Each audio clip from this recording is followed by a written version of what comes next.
How to add business location on Snapchat map. If you're struggling to find out how to do that, this video is right for you. Firstly, tap on Snapchat. Now, tap on your profile, which is on your top left corner of your screen. Tap on the setting option. Scroll down on your screen until you find the option called See My Location. Tap on it.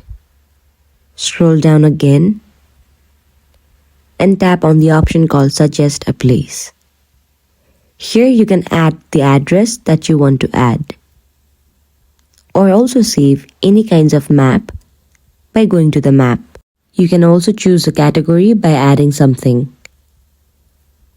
Scroll down again and add the necessary information for this.